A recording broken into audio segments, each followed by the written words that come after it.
All right, today we're jumping into Cal Newport's fantastic book, Deep Work. It's basically a guide for how to actually get meaningful stuff done in a world that seems built to pull you in a million directions at once.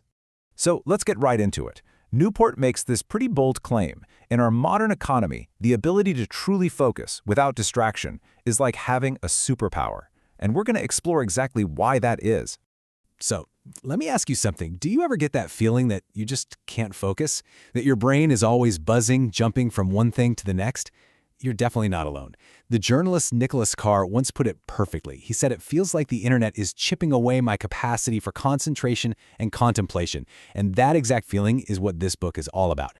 To really get what's going on, we have to look at just how much the way we work has been turned upside down.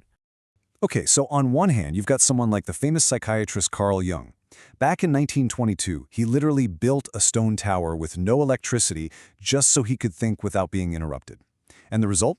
He produced work that completely changed his entire field. Now, compare that to the modern knowledge worker. A McKinsey study found that we spend over 60% of our week just on email and searching the internet. Our attention is shattered into tiny little pieces. We feel busy, sure, but the actual quality of our work on tough problems, it often takes a nosedive. The difference is just night and day, right? So, to help us make sense of all this, Newport gives us a really useful set of terms. He basically splits all work into two distinct categories. First up, you've got deep work. This is the good stuff. It's when you're completely focused, no distractions, pushing your brain to its limits. This is what creates real value, makes you better at what you do, and it's really hard for someone else to just come in and do it. Then you have the other side, shallow work. Think about all the logistical stuff, replying to emails, scheduling meetings, the kind of tasks you can do with half your brain. It doesn't create a lot of new value, and frankly, anyone could do it.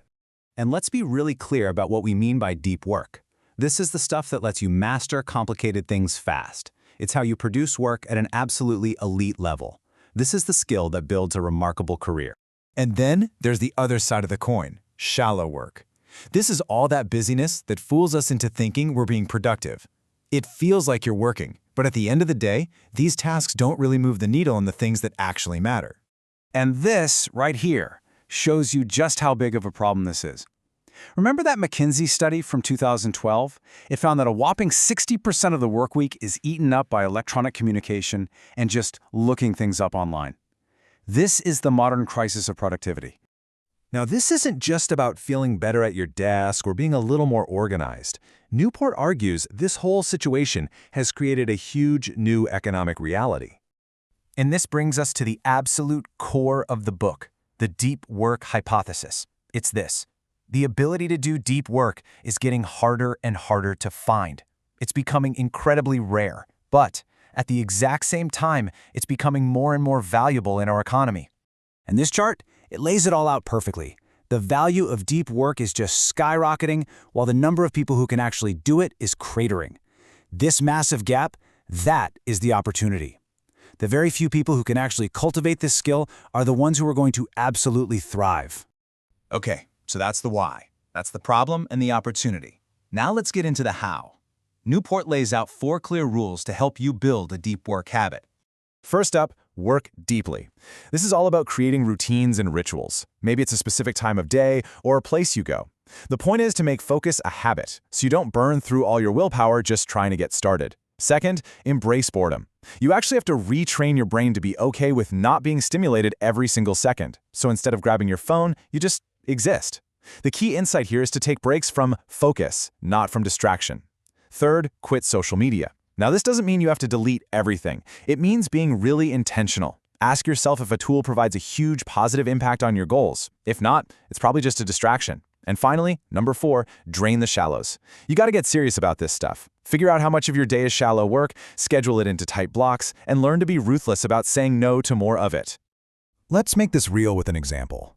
Meet Jason Ben. He was a financial consultant whose job was so simple he figured out it could be automated away. He even admitted that some days he'd spend nearly all his time, like 98%, just surfing the web. Talk about being stuck. And here's where it gets incredible. Jason decided to make a change. He committed to 2 straight months of intense, deep, focused study to teach himself computer programming. And the result? He landed a new job as a developer, and his salary leaped from $40,000 a year to $100,000. He didn't just get a new job, he built a truly valuable skill from scratch. That's the power of deep work. But you know, it's not just about the money or the career.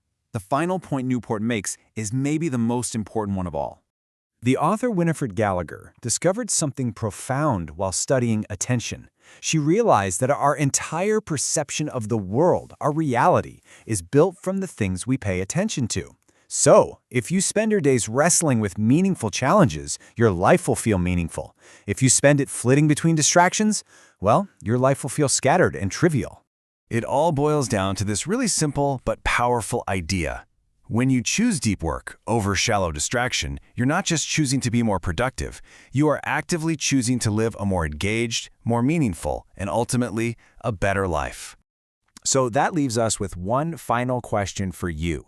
Just for a moment, forget about the emails, the notifications, the constant noise.